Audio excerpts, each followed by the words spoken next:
What is going on, my Zelda fanatics? Critical Redemption here, bringing you a fantastic review on an epic classic adventure of Twilight Princess Remastered for the Wii U. Oh my god, I cannot believe I'm about to review this amazing game.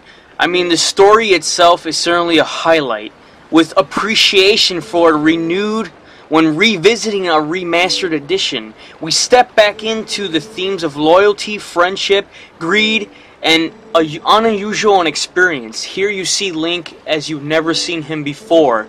You get to see his true side of who he really is, and that you get to go throughout the land of Hyrule once more. And it's an epic dark adventure. You meet new characters, you see some old faces, you also become a wolf, and you step into the dark realm of the Twilight. Here is where our story begins, and here is where this amazing tale takes place. Let's get into my review of Twilight Remastered for the Wii U, and finally it's here.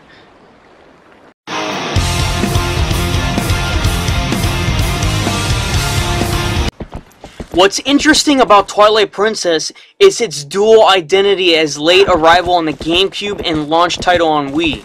The most we'll know about this game is the motion controls you had to deal with back in the Wii version. The GameCube version took you back to the original controller. Here, as the protagonist, once again being Link, you don't have to worry about the Motion Plus. It's arrived and it's gone. Now you just worry about a nice Wii remote, and you can play your classic Tale game. Considering we're looking at an adventure that's over 35 hours long, it's blessed to relief as a redefined, reliable controls on the Wii U, and it's really good to talk about. Prior to going back to the Wii U original, we were trying to recollect. However, it worked considering the limited physical input options in the last generation console scheme. So you're thinking about a remastered game here that's had its fair share of remakes. First the GameCube, then the Wii, the original Wii, and now the Wii U remaster. But is this game overall good? Well, let's find out. Overall, the sensible controls make the game feel easier, and that's my opinion, but in the standard difficulty at least, and certainly less fidgety than a decade ago. So it's not all bang the money, however, but opponent can still be a little awkward to maneuver, rather like a real horse in fairness. I mean, okay, it's Epona, it's a video game horse, but it should be no surprise no one that was taunted by the area of improvement. You will see the difference for the next generation console. Wolf Link also has his moments of awkwardness. Unfortunately, those in both of these cases of the many complaints are very minor at least, but also a part of the reality when working with animations and mechanics from a decade ago. But this game has its excellence and diverse controls. Twilight Princess, for all of the structural ambition a decade ago, is amazing. You're open to an open new world of Hyrule, beautifully detailed, crafted. You're gonna have so much to do in this. Structurally, the world of Hyrule follows the usual template of going to temples, beating puzzles, solving ice-covered lands, mystical temples, and more. I mean, this game works hard to find different dungeon design and gameplay, and that's what I really liked about it. There are moments when you snowboard down a mountain, walk inside down with a magnetic boots, or battle with fierce winds and lengthy hookshot mazes. Those were the few moments that had such a great time playing this game. These are hidden areas in which collectibles require combat or puzzles before giving up their reward. And you know, some may be very hard, but the usual distractions like fishing are included that can easily suck away a lot of your time, and that's when the 35 hours come in, and that's what's the beautiful thing about it. I mean, it's large, it's an interesting world, and the core cast of characters also deserves credit. Link forms unique bonds with various protagonists. If you guys don't remember, there's dialogue cutscenes bringing these relationships to life, and I really like that. The standout bond and with Midna, who is far more than an innocent "Hi, Listen, Navi! You know, she's not one of those annoying characters. Midna's character evolves nicely with the plot, which is a good thing, with intentions and behavior that follow a pleasing arc. The friendship with Link, which is also sometimes expressed with a, you know, nod or a smile towards each other, and one of the best partnerships I've ever seen in a video game of Legend of Zelda. Beyond those lead characters, there's charm and variety to Hyrule's citizens. There's so many detail in the citizens. They come to life, some with memorable subplots and tales to share.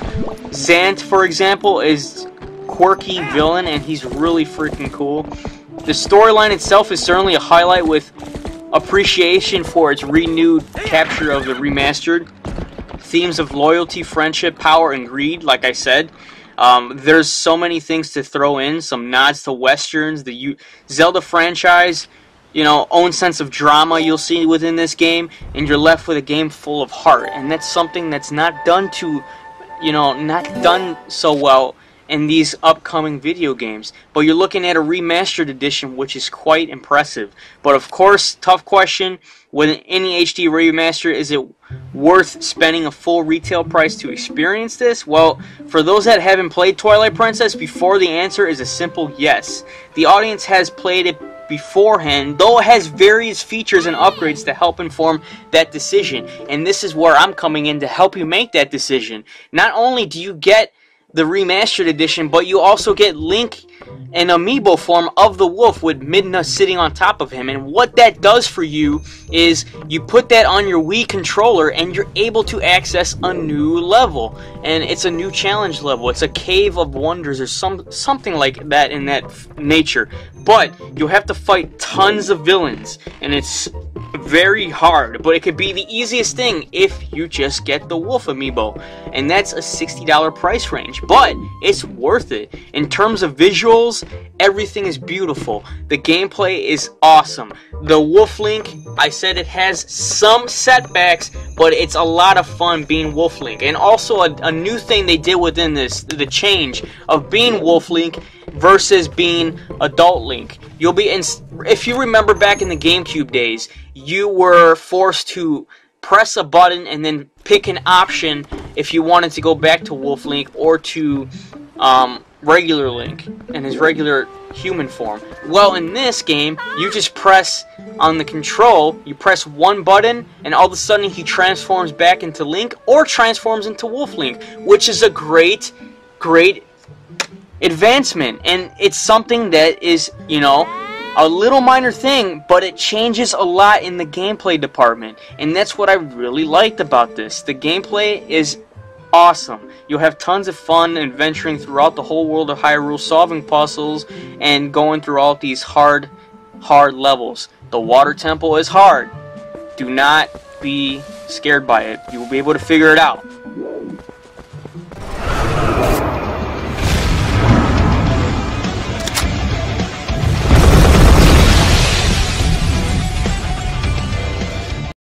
In terms of visuals, the 1080 and 30 FPS lock are both excellent, though it's pity that the Wii U doesn't have enough grunt to achieve 60 frames. I mean, that's the downfall, but it's something that could be dealt with.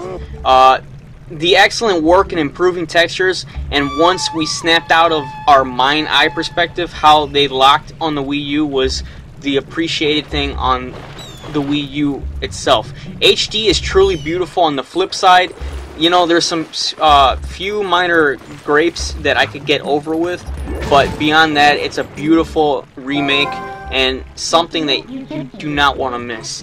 And the soundtrack here is pre-release-ish, which doesn't stack up to, well, against Nintendo's modern day, but it's still amazing. The graphics are beautiful, the textures are beautiful. I mean, just everything. The artwork, the overall visuals is phenomenal. Phenomenal. Do not, you know, take some of the gripes I've said and make it into a positive, because this game will not let you down in the graphics department. The textures, like I said, you'll have a little perspective on some glitches you'll run into, but other than that, it's amazing.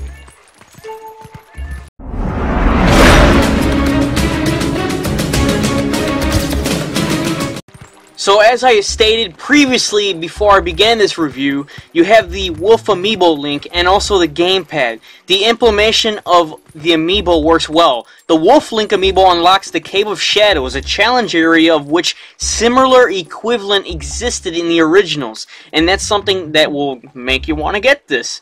But there's also mainly rupees and eventually a large wall. It also offers the ability to save hearts to replenish in game, though it feels somewhat standard difficulty, even overall texting, but I still had a lot of fun. Finally, you can quick load your save with a tap of the figure, though it's truly that merely gimmick. But you can also use the Zelda franchise Smash Bros amiibo once to reload hearts and arrows, which is really freaking cool.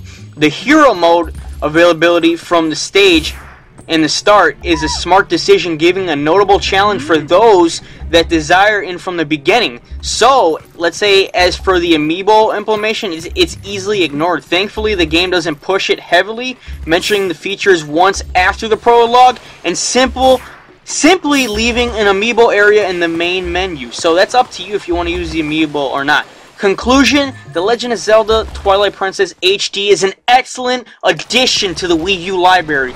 We do acknowledge, and I also acknowledge, that it's a series entry that has its critics, with them often citing a lack of revelation from the Ocarina of Time template, and particularly those that feel that we have seen this before. That's up to you if you want to buy it, but the writer certainly feels that it stands on its own ground as an accomplished game itself. Even though this is a remastered edition, opinions may vary when it comes to a series as immersive and demanding as The Legend of Zelda.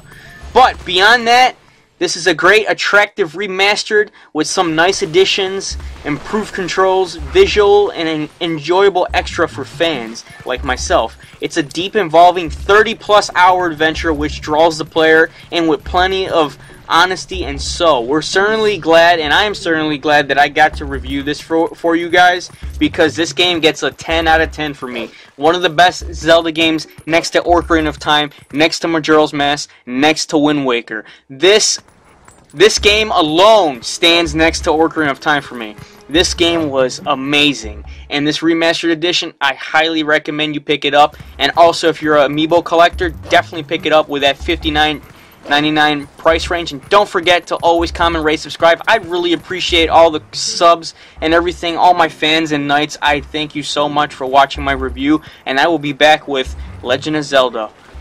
Another Legend of Zelda review coming soon, so make sure you stick out for that. Until next time, guys, as always, comment, rate, subscribe. Don't forget, happy gaming, and most of all, take care.